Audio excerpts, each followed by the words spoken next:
Hello everyone, Joseph Dunphy here, and this is your weekly Grass10 grazing management update on the dairy edge.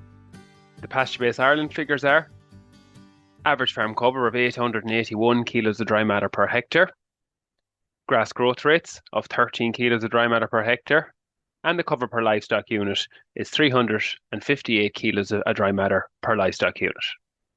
Dry matter percentages are 16% in Athenry, County Galway, 18.5% in Oak Park, County Carlow, and 16.5% in Moore Park, County Cork. Your predicted grass growth, rainfall, and soil temperatures for the coming week. Grass growth is expected to take a jump to between 20 to 25 kilos of dry matter per hectare over the coming week. Soil temperatures are increasing with day length and higher air temperatures and should be in the region of 8 to 9 degrees for the coming week. However, the forecast is for more rain as if we have not had enough, with 40 to 50 mil expected for most parts of the country over the next 7 days. And I just want to highlight again that the predicted grass growth, rainfall, and soil temperature maps are in the Grass10 newsletter every week. Your Grass10 tips for the week. The Grass10 team have 3 checks for managing pasture throughout the month of March. The 3 checks are aimed at keeping as much pasture as possible in the diet during March while managing the transition from the first to the second rotation. The first check is your average farm cover.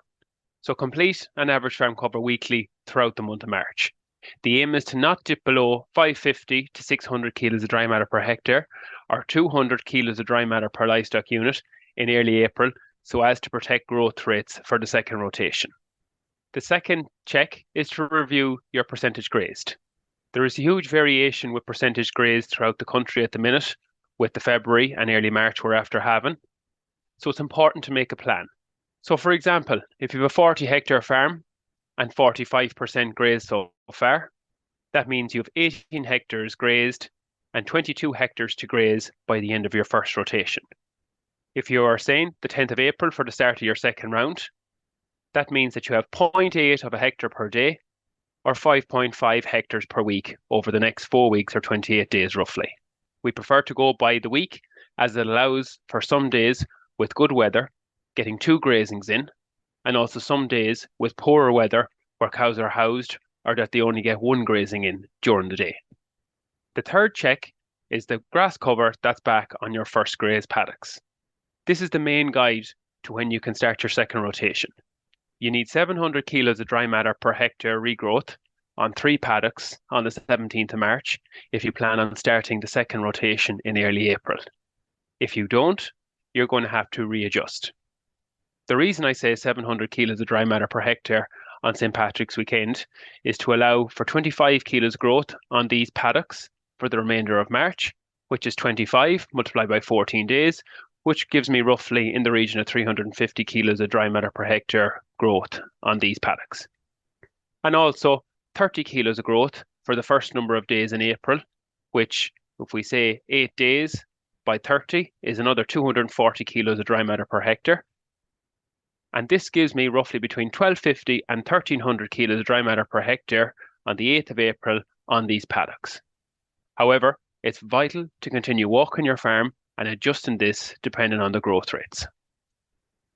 This week's featured farmer is William Dennehy, who farms in Farm 4, County Kerry. William started calving in mid-February and has 78% of the herd calves so far. However, grazing has been very difficult and he's only about 11% grazed so far. So William is really looking forward to getting some dry weather over the next couple of weeks to hammer into some grazing. On the nutrient application side, William has 2,500 gallons of watery slurry per acre and 30 units of nitrogen on about 50% of his platform. And what didn't get slurry has got about 40 units of nitrogen per acre. Also in this week's newsletter is an infographic on adjusting your first grazing rotation depending on your percentage grazed. There's a huge variation, as we said, across the country. So we've broken down farmers into 3 different groups on when they should be targeting to finish their second rotation. So in William's example above, he had between 0 and 10% grazed at the start of March. He's going to have to adjust his first grazing rotation.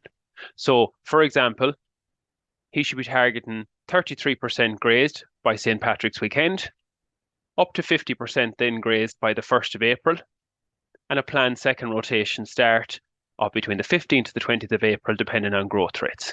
And the key message there is to graze lower covers of less than 1,200 in that example in order to increase the area percentage grazed. So make sure you look at this week's Grass10 newsletter to make a plan for your farm. Lastly, on this week's update, it's been quite a difficult spring so far, with poor weather adding workload and stress to an already very busy time of the year. If you can take the time to get away from the farm for a few hours, this might even be to get to your local discussion group meeting, you will find that everyone will be having difficulties in some aspect of managing the spring. And chatting through issues such as grazing, calf health, cell count, or staffing, for example, and finding solutions outside of your farm gate can be a very worthwhile thing to do.